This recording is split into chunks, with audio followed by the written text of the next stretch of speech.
में आकर पतितों को पावन बनाते हैं? नहीं। अभी माना कलयुग का अंत और सतयुग का आदि जो संगम युग है, उस संगम में ही बाप आकर सबको समझाते हैं, सिखाते हैं। संगम युग पर जबकि दुनिया बदल रही है,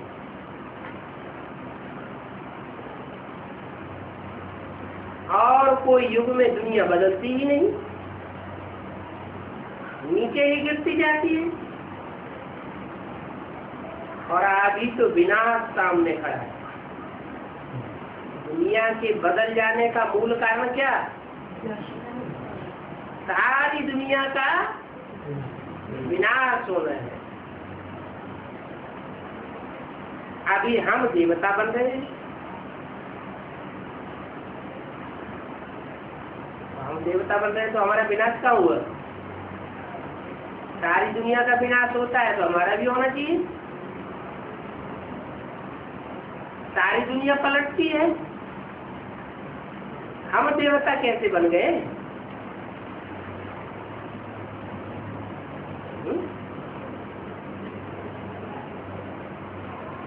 जो श्रीमत पर चलते हैं, बाप को पहचानते हैं, बाप की मत पर चलते हैं, उनका विनाश नहीं हो सकता।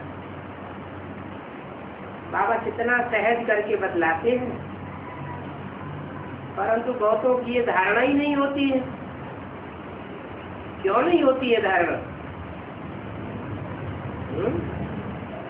बुद्धि में कोई को धारणा होती है, कोई को नहीं होती है। इसका कारण क्या है? धारणावान बुद्धि नहीं है, और कोई की इतनी धारणावान बुद्धि है कि अंत में ज्ञान में आते हैं, खुद भी धारण करते हैं,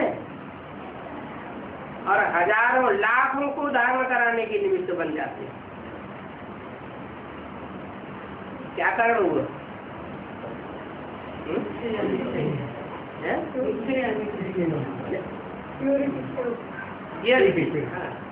पूर्व जन्मों की प्योरिटी की पावर है, जिसके आधार पर इस जन्म में भी वो आत्मा झट से ज्ञान को खुद भी उठाती है और दूसरों को भी धारण कराने में सक्षम बन जाती है।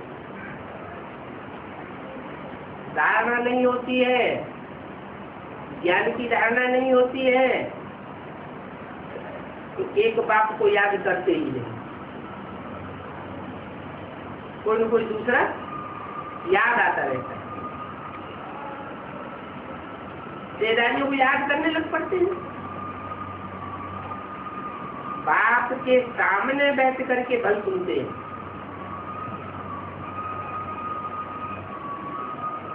परंतु एक रस होकर के नहीं सुनते।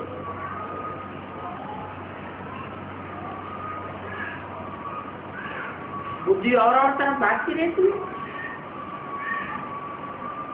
यहाँ भी ऐसे होता है और भक्ति मार्ग में भी ऐसे होता है। सारा दिन व्यस्त हो जाता है। बाकी जो समय निश्चित करते हैं याद में बैठने के लिए, उसमें भी बुद्धि इधर उधर हो जाती है। और सबका ही ऐसा हाल होता है क्या?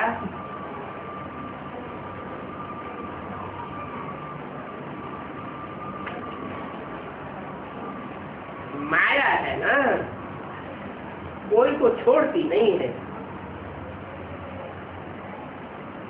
कोई फिर बैठे बैठे ध्यान में चले जाते हैं।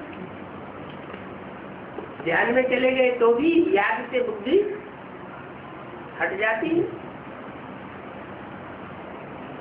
क्योंकि वो समय भी यूं ही चला गया।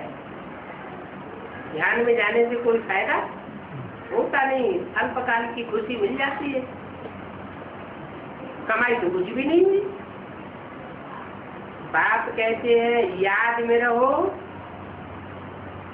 इस याद से ही विकर्म विनाश होंगे और कोई दूसरा रास्ता नहीं है पाप कर्म भस्म करने का। जो ध्यान में जाते हैं उनकी बुद्धि में बाप की याद नहीं रहती। बहुत घोटाला है इन सब बातों में। ध्यान दीदार इनसे कोई फायदा नहीं है और तुमको तो आंख भी नहीं बंद करनी चाहिए। तो ध्यान दीदार में भी जो जाते हैं उनकी आंखें मोस्टली बंद हो जाती। याद में बैठना है ना, तो आर्टिफिशियल याद में बैठा जाता है क्या? कोई भी संबंधी को कोई याद करता है तो आंखें बंद करके बैठ जाता है क्या?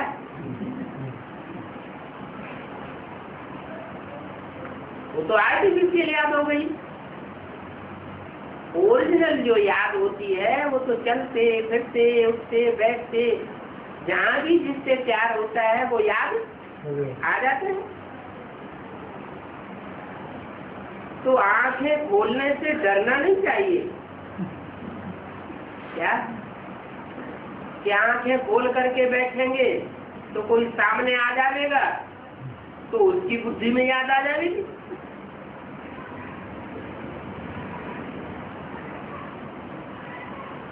डर कब लगता है?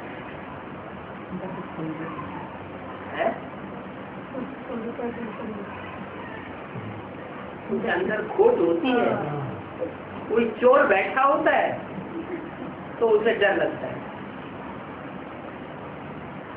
तो आंखें खोलकर बैठने से डरना नहीं चाहिए। आंखें सदैव खुली हुई हो और बुद्धि में मातृ की याद रहे। अगर आंखें बंद की तो जैसे गोया अंधा हो गया।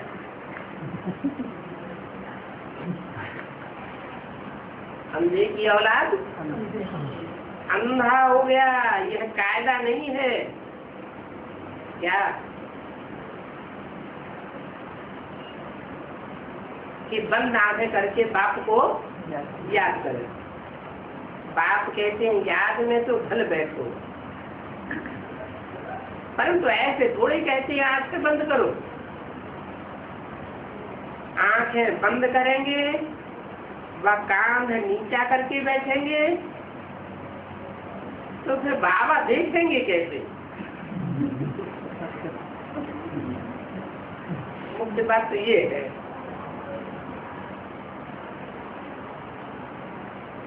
याद में बैठना है तो आंखें खुली हुई हो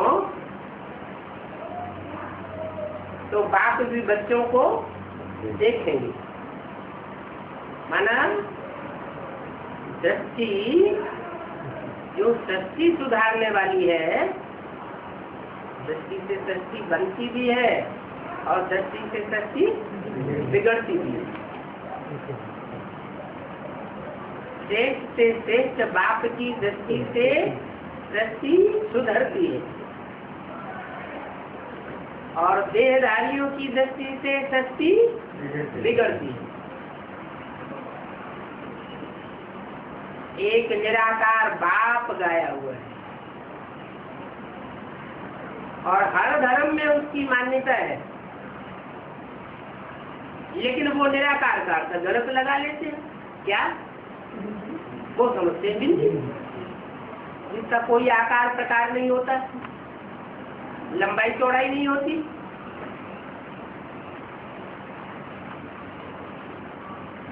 बिंदी की लंबाई चौड़ाई कोई नाप सकता है क्या?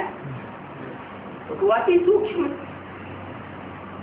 अणुअणीयांशम शास्त्रों में बोला है, अणु से भी अनुरूप है। तो निराकार का अर्थ ये नहीं है। निराकार का अर्थ है सूक्ष्म सूक्ष्म बौद्धिक स्टेज वाला,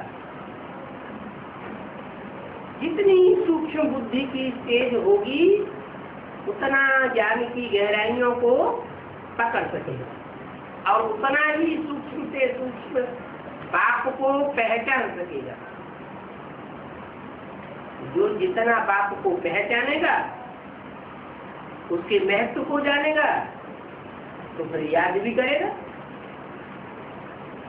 अगर ऊंचे से ऊंचे बाप के महत्व को ही नहीं जाना तो याद कैसे करेगा? तो बाप कहते हैं आंखें जो है वो याद में बहुत काम देती है। कोई किसी से दिल लग जाती है तो पहले पहले क्या होता है? पहले क्या होता है? पहले तो और इंद्रियों का संग होता है या आंख का संग होता है? आंख का संग होता है। तो ये आंख सब इंद्रियों में मुख्य है। एक दृष्टि से वृत्ति बनती है। दृष्टि सुधर जाए तो वाइब्रेशन सुधर जाते हैं। और ये दृष्टि सुधारने का काम सिर्फ एक बाप का है।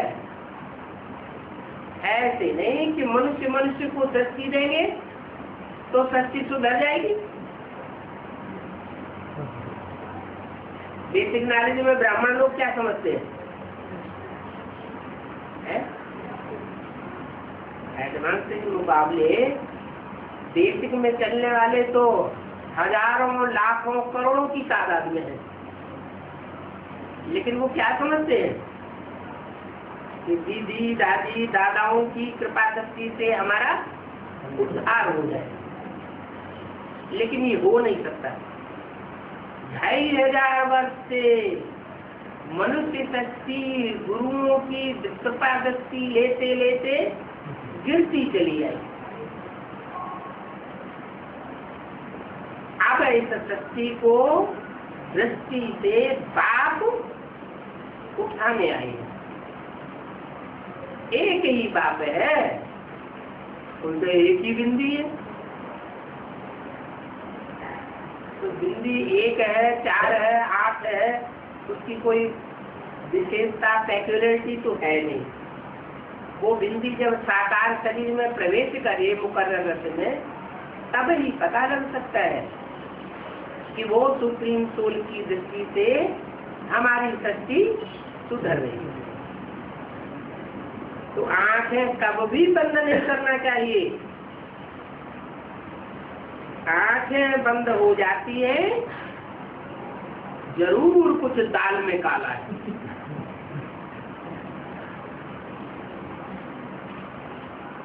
और कोई को याद करते होंगे। बाप तो कहते हैं अगर तुमने और कोई को याद किया तो तुम सच्चे आशिक नहीं हो।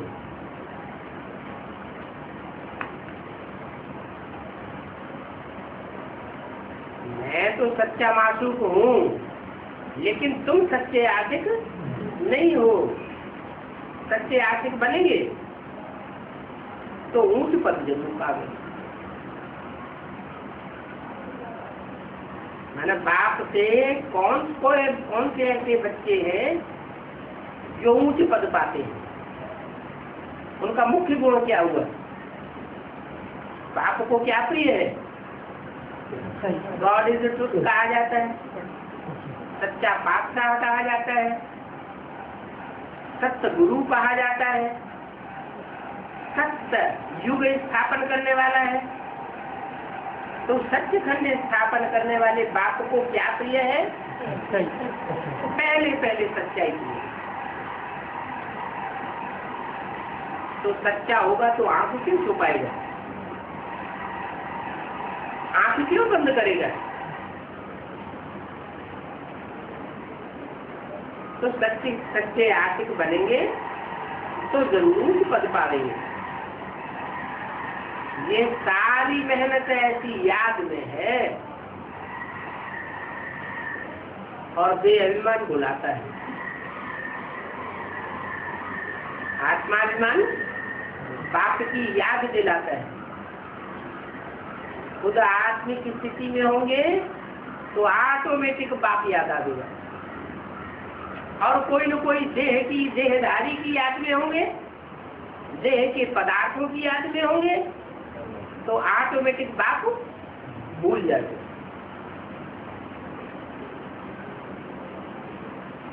देह अभिमान में रहते हैं तो बुद्धि धक्के खाती है।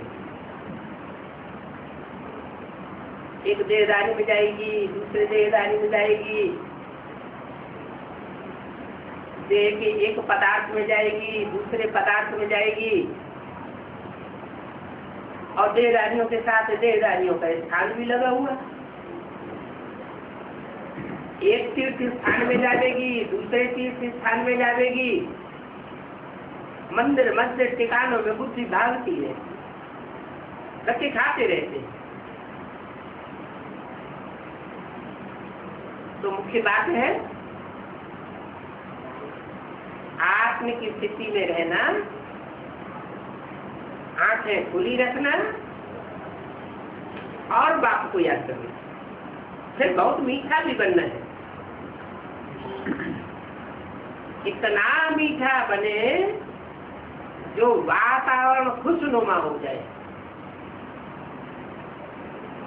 नहीं तो मुख से कोई कड़वा वचन निकलता है, कोई को टेढ़ी दृष्टि से देखते हैं तो वातावरण खराब हो जाता है। कोई आवाज भी नहीं होना चाहिए। वातावरण में मिठास हो, कड़वाहट न हो, कोई प्रकार की आवाज भी नहीं। कोई भी आवे तो देखे कि ये कितनी मीठी बातें करते हैं। क्या मीठा बोलो, धीरे बोलो और कम बोलो। बहुत साइलेंस होनी चाहिए। ज्यादा बोल बोल जहाँ होती होगी तो साइलेंस होगी, हो नहीं सकती। बहुत बोल बोल करने से फिर आपस में लड़ झगड़ पड़ते हैं। कोई बात ऐसी निकल जाएगी जो एक दूसरे को कचोटती रहती है।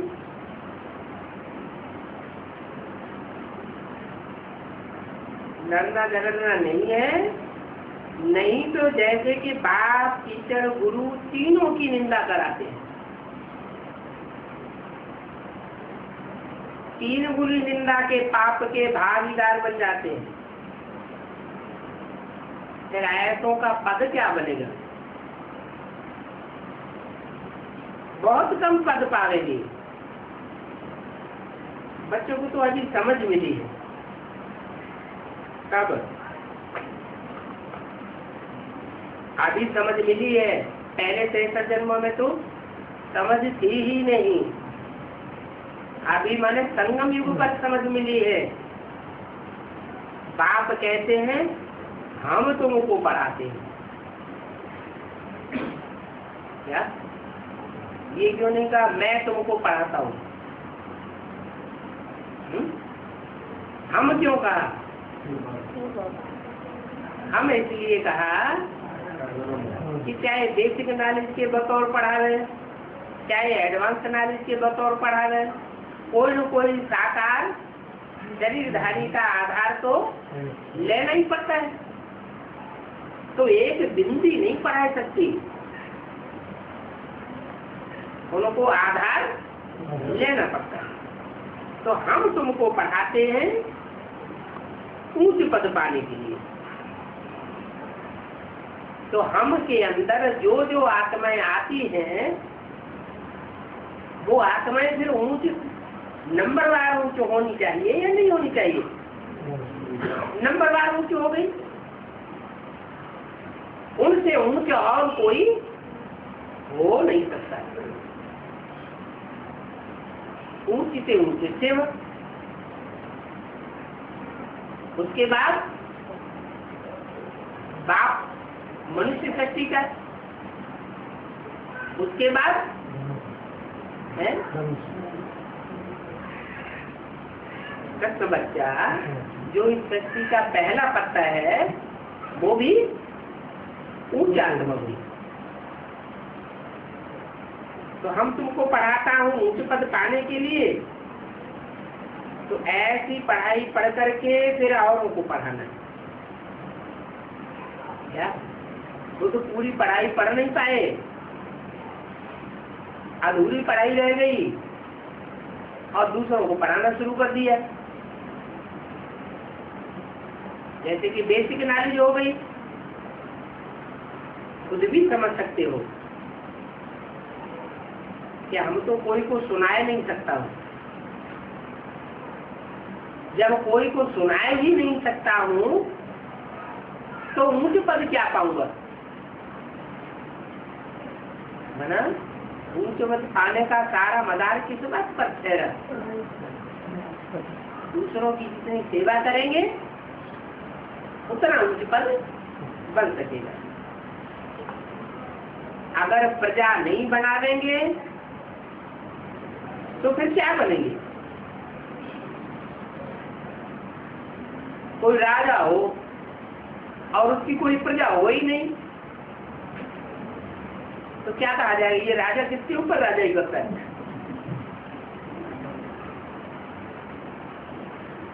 जानवर के ऊपर तो राजा ही नहीं करेंगे। भैंस चराता हो और कहे मैं राजा हूं, नहीं, आप समान बनाना है। जैसा राजा होगा यथा राजा तथा उसकी प्रजा हो। राजा सूर्यवंशी होगा तो प्रजा भी सूर्यवंशी होगी। राजा चंद्रवंशी होगा तो उसकी प्रजा भी चंद्रवंशी होगी। ऐसे नहीं कि चंद्रवंशी प्रजा में सूर्यवंशी राजा के गुण आ जाएंगे।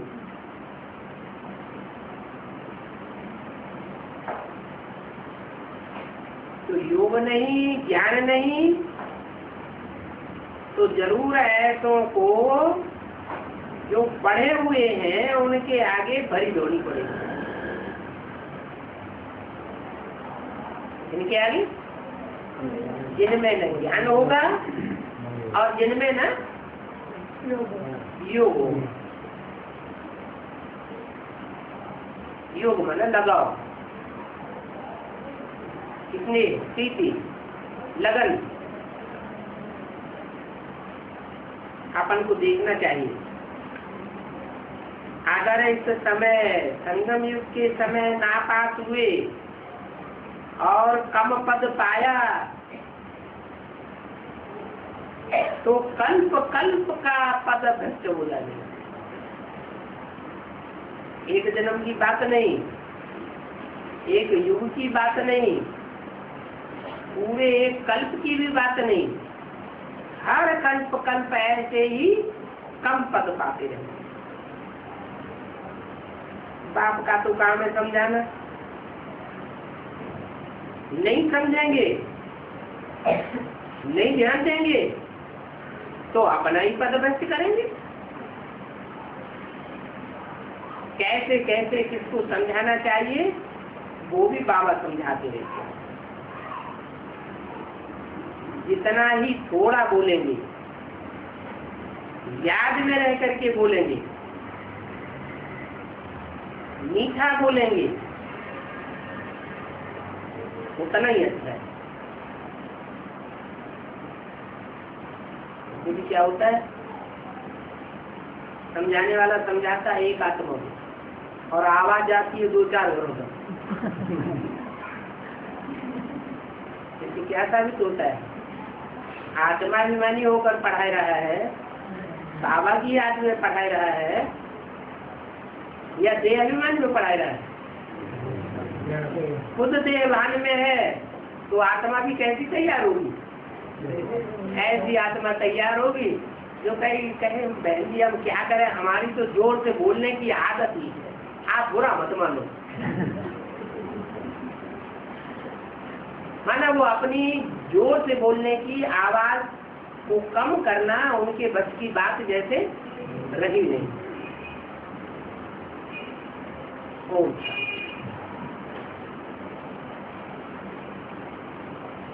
ये है एक छोटा सा रात्रि क्लास 20 मार्च 1977।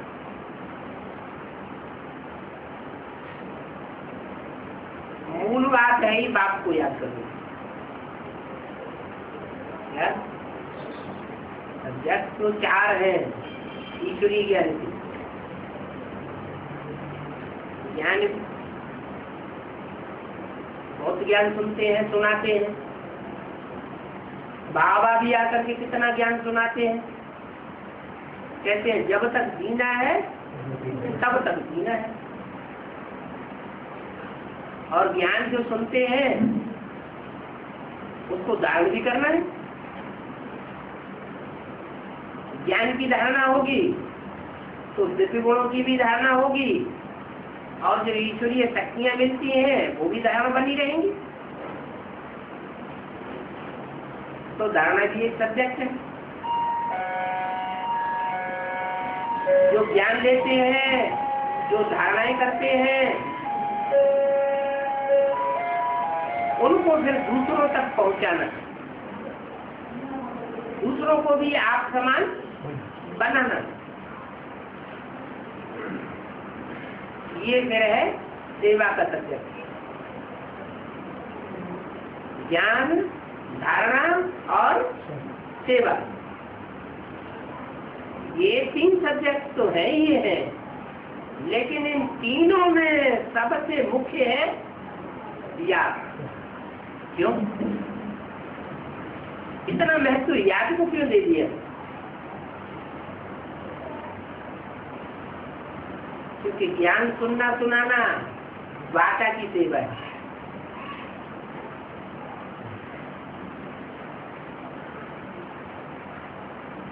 वाचा से जो सेवा होती है उसके लिए कुछ भागदौड़ भी करनी पड़ती है। माना कर्मेंद्रियों की भी सेवा करनी पड़ती है। तो कर्मणा सेवा और वाचा सेवा ये स्थूल सेवा है या सूक्ष्म सेवा है? वाचा भी स्थूल है, कर्मेंद्रियां भी स्थूल है। स्थूल में ज्यादा ताकत होती है या सूक्ष्म में ज्यादा ताकत होती है? सूक्ष्म में ज्यादा ताकत होती है। एटम बम बनता है, इतना एटम सूक्ष्म होता है तो कितनी ताकत होती है।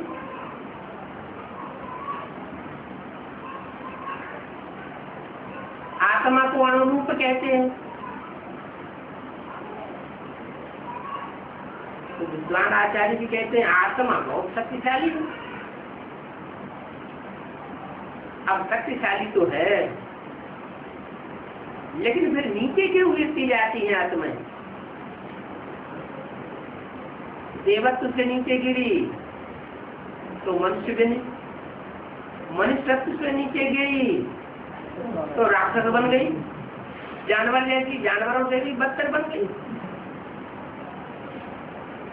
तो आत्मा में पावर कहाँ हुई?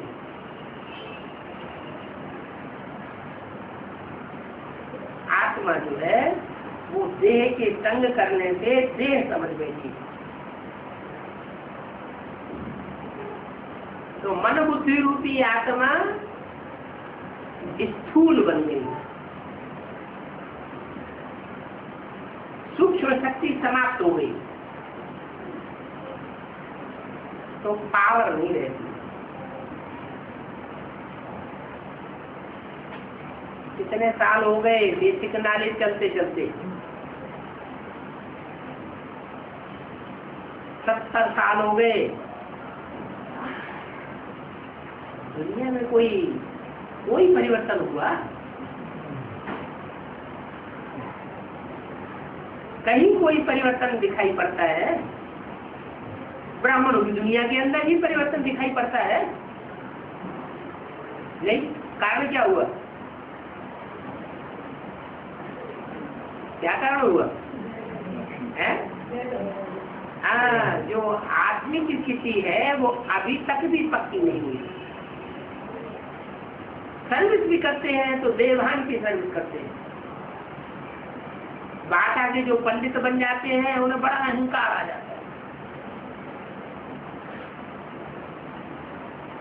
दूसरों को कंट्रोल करने लग पड़ते हैं। तो देवभान की सेवा हुई ना।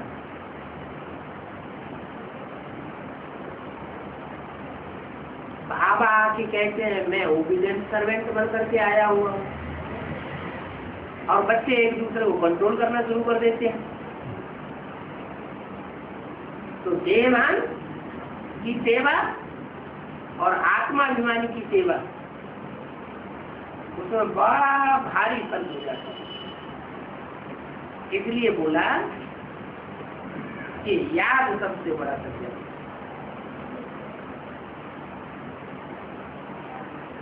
ज्ञान मुख्य चीज है। आत्मा का, परमात्मा का, सृष्टि चक्र का ज्ञान नहीं होगा तो फिर पहचान नहीं होगी। ज्ञान मुख्य है और पहले है। क्या मुख्य चीज है और पहली चीज है, बेसिक चीज है, लेकिन एवर लास्टिंग चीज नहीं।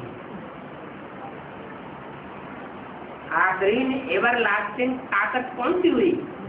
याद। और अंत में क्या रह जाएगा? याद ही रह जाएगा, अंत रह जाएगा।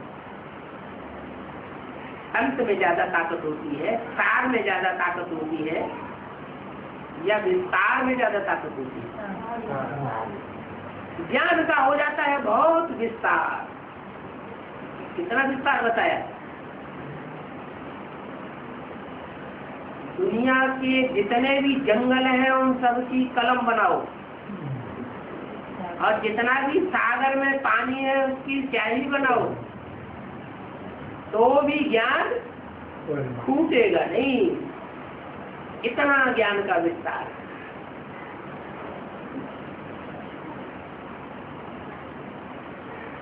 तो सार लेना अच्छा या विस्तार लेना अच्छा? ये भी ठीक है। जितना हम सार ग्रहण करेंगे उतना ही विस्तार करने वाले भी बन जाएंगे। बीज सार है और झाड़ विस्तार। बरगद का बीज कितना छोटा होता है और झाड़ कितना बड़ा हो जाता है। जितना सूक्ष्म बीज उतना बड़ा झाड़ बन जाता है। तो मूल बात हुई कि जितना हम आत्माभिमानी बनेंगे, आत्मिक स्थिति की प्रैक्टिस करेंगे, सूक्ष्म आत्मिक स्थिति में टिकेंगे, उतना ही सूक्ष्म बाप के नजदीक पहुंचेंगे। और जितना ही सूक्ष्म बाप के नजदीक पहुंचेंगे उतना ही हम उसको पहचानेंगे। ऐसे नहीं तो कोई ज्ञान ज्यादा सुनता है, ज्यादा ज्ञान सुनाता है तो बड़ा भारी ज्ञानी हो गया, इतना ज्ञानी हो गया तो संसार में बाप को प्रत्यक्ष कर सकता है? नहीं। ब्राह्मणों की बेसिक दुनिया में सबसे ज्यादा ज्ञानी कौन माना जाता था? जगदीश भाई बहुत ज्ञानी माने जाते थे। फिर जब शरीर छोड़ा तो अंत में क्या कह के गए?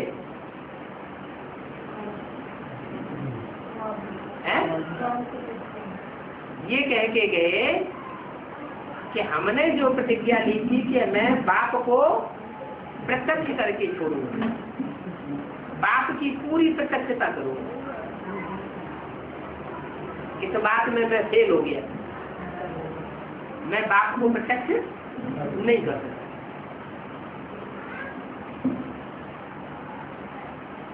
तो ज्ञान जल है और याद भोजन है। ताकत जल में ज्यादा होती है या भोजन में ज्यादा ताकत होती है? भोजन खाएंगे तो ताकत मिलेगी, पानी ही पानी पीते रहेंगे तो ताकत नहीं मिलती। फिर अच्छा, पानी पीना बंद कर देते, भोजन ही भोजन खाते रहे तो गर्मी चढ़ जाएगी, तो वो भी नहीं चलेगा। बैलेंस रखना, भोजन भी लेना, याद में भी रहना, और साथ साथ ज्ञान का जल भी ग्रहण करना। लेकिन जल को प्रिय महत्व इतना नहीं देना कि बस ज्ञान ही सब कुछ है, नहीं, ज्ञान भी सब कुछ नहीं है, ज्ञान की दूसरों की सेवा करना भी सब कुछ नहीं है, और ज्ञान की जो धारणा की और दूसरों को कराई वो भी सब कुछ नहीं है। तीनों सब्जेक्ट में अगर कोई फेल भी हो जाता है, लेकिन याद की सब्जेक्ट में अगर परसेंटेज सबसे ज्यादा चली जाती है तो अंत में रिजल्ट क्या निकलेगा, पास या फेल? पास कहा जाएगा।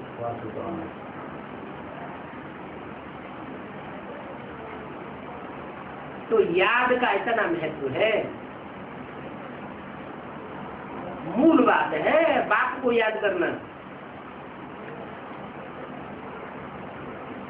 ज्ञान तो साधन है, क्या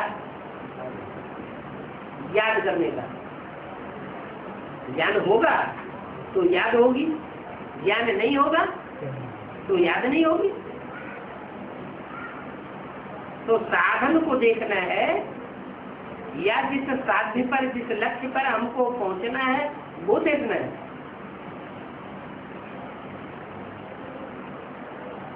साधन साधन है और साध्य साध्य है। लक्ष्य होगा तो लक्षण आ गए। तो बाप को याद करने की मुख्य बात, और दूसरी बात शक्ति चक्र को याद करना, ये हो गया ज्ञान। ये नंबर 2 की चीज। पहला प्रियरिटी याद के सब्जेक्ट को, और दूसरा ज्ञान।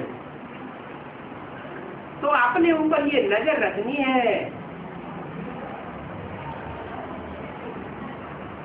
तीसरी बात कि मेरे अंदर कोई अवगुण तो नहीं है। बच्चों को ये कहना है कि बाप से हम पूरा वर्षा ले लें। कोई बच्चे हैं इतनी बातें नहीं समझते हैं, जितना विस्तार बताया जाता है ज्ञान का, तो बाप कहते हैं कोई हर्ज नहीं। बूढ़ी बूढ़ी माताएं बहुत अफसोस करती रहती हैं कि हमारे अंदर तो ज्ञान ठहरता ही नहीं। बाबा कहते कोई हर्ज नहीं। अच्छा तो लगता है, जब ज्ञान सुनते हैं तो अंदर से चाहना तो है, अच्छा तो लगता है। इतना ज्ञान नहीं है तो कोई हर्जा नहीं। हमको तो बाप से वर्षा लेना है, मुक्ति और जीवन मुक्ति। तो पहले पहले ये निश्चय होना चाहिए कि जिससे वर्षा लेना है उसको हमने पहचान लिया। बाप को पहचाना, बाप को जाना, माना बहुत बड़ा काम हो गया। इसलिए बाबा कहते हैं तुम बच्चों में और कोई शिष्ट हो या ना हो, दुनिया वालों के मुकाबले कौन सा विशेष गुण है? बाप की पहचान तुम बच्चों को। बल कोई गुण नहीं है, मेरे निर्गुण हारे में कोई गुण नहीं। बंदरों की महफिल में आता हूँ, कोई कहे बंदरों को कुछ गुण होता है? बंदरों में तो विकार ही विकार भरे पड़े होते हैं, गुण तो कोई होता नहीं। तो भी राम की सेना गाई हुई क्यों है?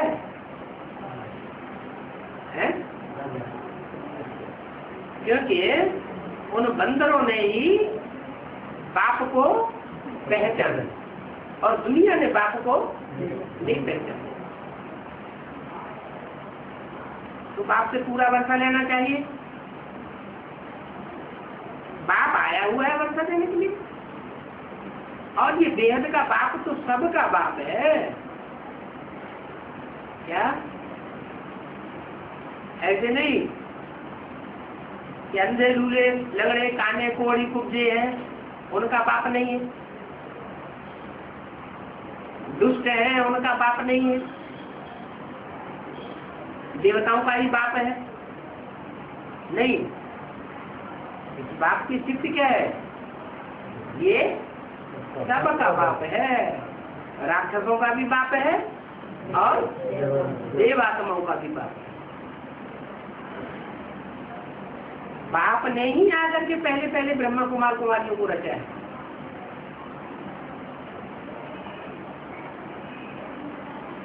बाप से वर्षा भी जरूर बच्चों को ही मिलना चाहिए है? इनको दुनिया वालों को नहीं। जो बाप के बच्चे बने, जिन्होंने बाप को पहचाना, उन बच्चों को बाप का वर्षा मिलना चाहिए, मिलना भी है। और वर्षा मिलना है स्वर्ग का। कौन सा? स्वर्ग का वर्षा मिलना है? क्यों? वर्षा नरक का नहीं होता और रावण कलयुग में सुख नहीं होता क्या? है? नहीं होता। सुख होता नहीं कैसे? आज की दुनिया में कोई कहो स्वर्ग चलोगे, नारद जी स्वर्ग जाके कैसे रहते हैं? चलो वैकुंठ, चलो वैकुंठ, कोई जाता है? क्यों? कैसे? इसी दुनिया में स्वर्ग है।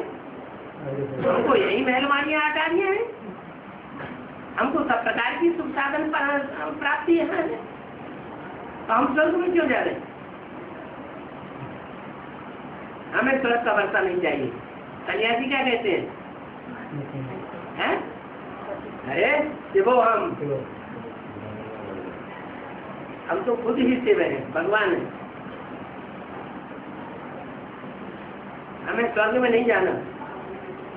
स्वर्ग की सुख काल विस्ता समझ सन्यासी लोग कहते हैं। बाप कहते हैं मैं वर्षा देता हूँ स्वर्ग का, तो जो मैं स्वर्ग का वर्षा देता हूँ वो काल विस्ता समझ तुमको देता हूँ। काल विस्ता का मतलब हुआ कि मनुष्य जो कुछ खाते हैं और खाने के बाद जो रस निकल जाता है, जिसका खून मांस मज्जा बन जाता है, उसके बाद जो बचता है कचरा पेट में, वो विस्ता है। जो कचरा बचा वो विस्ता, उस विस्ता को कौवे ने खाया और कौवे का मांस मज्जा खून बनन, फिर उसके पेट में जो बचा वो काल विस्ता कहेंगे। तो सन्यासी लोग कहते हैं स्वर्ग के सुख काल विस्ता समझ। तो बाप की ग्लानि करते हैं। बाप जो ऊंचे से ऊंची प्राप्ति आकर के कराते हैं, उसकी ग्लानि हुई या सम्मान हुआ? ये तो ग्लानि हो गई। बाप कहते हैं मैं ही आकर के स्वर्ग का वर्षा देता हूँ, और किसको देता हूँ? तुम बच्चों को देता हूँ जो स्व स्थिति में स्थित होते हैं। क्या? तुम बच्चे, चाहे वो बच्चे राक्षस बन गए हो, चाहे बंदर समान बन गए हो, जानवरों से भी बदतर बन गए हो, लेकिन वो स्वस्थिति में टिक जाते हैं। उन बच्चों को मैं वर्षा देकर जाता हूँ। इसी जीवन में जो स्वस्थिति धारण करते हैं। राधा कृष्ण की आत्मा इसी जीवन में स्वस्थिति धारण करती है। उनको बाप से डायरेक्ट वर्षा मिलता है? उनको नहीं मिलता। और तुम बच्चों को मिलता है, इसलिए इनको उठा के एक बाजू रख दिया। मैं इनसे बात नहीं करता हूँ, मैं तुम बच्चों से बात करता हूँ। बाजू में रख दिया माना इनका इतना महत्व नहीं है जितना तुम्हारा महत्व। तुम इसी जीवन में रहते रहते, इसी शरीर में रहते रहते इतना ऊंचा पुरुषार्थ कर लेते हो कि आत्म की स्थिति में सदाकाल के लिए टिक जाते हो। और जो जितना आत्म की स्थिति में टिकता है उतना फिर बाप को भी याद कर लेता है। तो बोला बाप से ही बच्चों को वर्षा मिलना और स्वर्ग का वर्षा मिलना है क्या, स्व स्थिति का वर्षा मिलना है। देवताएं जो भी होंगे 2500 साल 21 जन्म वो कौन सी स्थिति में रहेंगे, स्व स्थिति में रहेंगे। तो ये स्व स्थिति का 21 जन्म का वर्षा देता हूँ, उसे कहा जाता है स्वर्ग। हिंदू हो, मुसलमान हो, सिख हो, ईसाई हो, सब स्वर्ग को मानते हैं। मुसलमानों में जन्नत कहते हैं, अंग्रेजों में पैराडाइज कहते हैं। मान्यता तो है ना।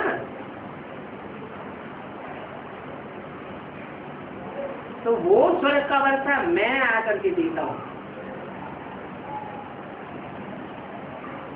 बाकी जितना वर्षा तुमको मिलता है और मिलता आया है 2500 वर्ष के अंदर 63 जन्मों से, वो सब मनुष्यों से मिलता चला आया। मनुष्य माने नर। वो नर ने जो कुछ किया वो नर, उन्होंने जो कुछ कमाई कमा के थी, जैसे बाप होते हैं तो बच्चों के लिए कमा कमा के रख जाते हैं, तो वो उनका वर्षा माना जाता है। तो मनुष्यों ने जो कुछ कमाई वो सब हुआ नर, नर के द्वारा किया हुआ नर, वो मनुष्यों से वर्षा मिलता है और मिलता आया है। उससे तुम कितने दुखी होते रहे, कितने धक्के खाते रहे, तो अभी वर्षा स्वर्ग का मिलना है, वो तुम अभी नरक में, अभी स्वर्ग में नहीं हो। वो कहाँ, नरक में। पाप वर्षा देती है स्वर्ग। उसके लिए तो हमको क्या बनना पड़े, पावन बनना पड़ेगा। स्वर्ग का वर्षा लेने के लिए मुख्य शिष्य क्या होनी चाहिए, पावन बनना पड़ेगा, पवित्र बुद्धि बन जाए। ऐसी बुद्धि बन जाए माने बुद्धि में संकल्प मात्र भी कोई इम्प्योरिटी का संकल्प ना आने पाए। संकल्पों में नहीं आएगा तो स्वप्न में भी नहीं आएगा, स्वप्न में नहीं आएगा तो फिर स्वप्न का कोई दोष भी नहीं होगा। स्वप्न दोष नहीं होगा तो पतितपना भी शक्ति का शक्तिपात नहीं होगा। शक्ति शिव की शक्ति है, आत्मा स्वयं शक्ति स्वरूप है। लेकिन कब, जब मन बुद्धि रूपी आत्मा इतनी पवित्र बन जाए। बाप डायरेक्शन देते हैं कि तुम मुझे याद करोगे तो तुम्हारे पाप भस्म हो जाएंगे। माना जैसे को याद करेंगे वैसे ही बन जाएंगे। बाप में इम्प्योरिटी का लेस मात्र भी नहीं है। क्यों नहीं है? क्योंकि वो सुख भी नहीं भोगता और सुख भी नहीं भोगता। देह से ही सुख मिलता है, देह से ही दुख मिलता है, देह के पदार्थों से सुख मिलता है। बाप न देह के सुख भोगता है न दुख भोगता है, इसलिए सुख दुख से परे है। वो सुख दुख से परे रहने के कारण एवर प्योर है। वो एवर प्योर आकर के हमको प्योरिटी की पढ़ाई पढ़ा रहा है। क्या पढ़ाई है मुख्य? मुझे याद करो, किसको याद करो? बिंदी को। बिंदी को याद नहीं, मैं बिंदु शिव जिस मुकर्रर रथ में आकर प्रवेश करके पढ़ाई पढ़ाता हूँ, तुमको पवित्र बनाता हूँ। क्या पवित्र बनाने के लिए संग का रंग चाहिए या नहीं चाहिए? संग का रंग चाहिए। 63 जन्म पतित बने तो कैसे बने? दुष्टों के, विरनियों के, विदेशियों के संग के रंग में आकर हम नीचे गिरे। अनेकों के संग के रंग में आकर नीचे गिरे। अब क्या करना है? अब उल्टा कर देना। अब अनेकों को छोड़ एक की याद रहना, ऐसी प्रैक्टिस करनी है। वो एक एवर प्योर है। इसका मतलब ये नहीं कि बिंदी एवर प्योर है। बिंदी का एवर प्योर होना और बिंदी का एवर इम्प्योर होना ये कोई मतलब नहीं रखता। एवर प्योर तभी साबित होगा जब शरीर के द्वारा ऐसे कोई कर्म करके दिखावे जो कर्म पूजे जावे। देवताओं की सब इंद्रियां पूजी जाती हैं। कमल नयन कहा जाता है, कमल पाद कहा जाता है, कमल हस्त कहा जाता है, कमल मुख कहा जाता है। और शिव बाप का तीसरा रूप दिखाया जाता है। बाप जब बाप बन के आता है, सारी मनुष्य सृष्टि का जो बाप होता है, संसार में प्रत्यक्ष होता है, तो उसकी कौन सी मुख्य इंद्रिय प्रत्यक्ष होती है संसार में? तीसरा नेत्र। उस तीसरे नेत्र की शक्ति से वो कार्य करता है जो दुनिया का कोई भी धर्म पिता, ग्रेट ग्रैंडफादर है, वो भी नहीं कर सके। क्या करता है?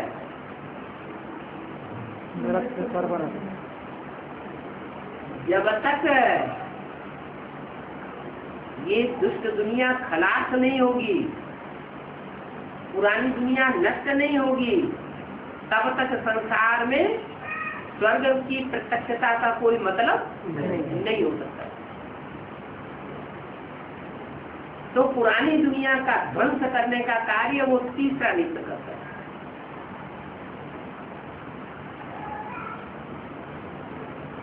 पहले अपने अंदर पाप साप भस्म करता होगा, काम विकार को भस्म करता होगा, या पहले बाहर की दुनिया में भस्म करेगा? जो अपने नहीं कर सकेगा वो दूसरों के भी नहीं कर सकता। उसका संग का रंग लगेगा ही। दृष्टि के संग का रंग उसी का लग सकता है जिसकी दृष्टि खुद पावन बनी हुई। तो वो सुप्रीम सोल जिस मुकर्रर रथ में आकर के प्रवेश करता है, उस मुकर्रर रथ के द्वारा दृष्टि से सारी दृष्टि को सुधारता है, सारी दुनिया का वाइब्रेशन सुधर जाता है। लेकिन किनका वाइब्रेशन सुधरेगा, किनका जन्म जन्मांतर सुधरेगा, किनका नहीं सुधरेगा, किनका जल्दी सुधरेगा और किनका देर में सुधरेगा?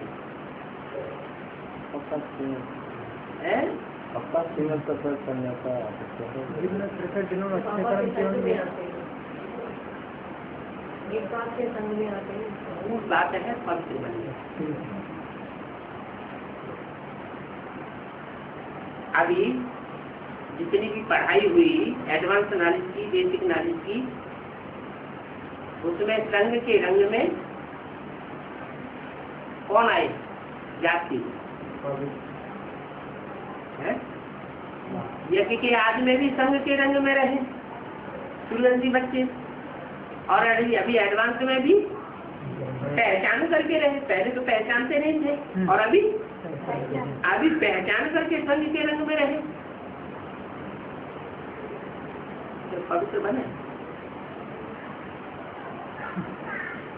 है? बुद्धि पावन हुई,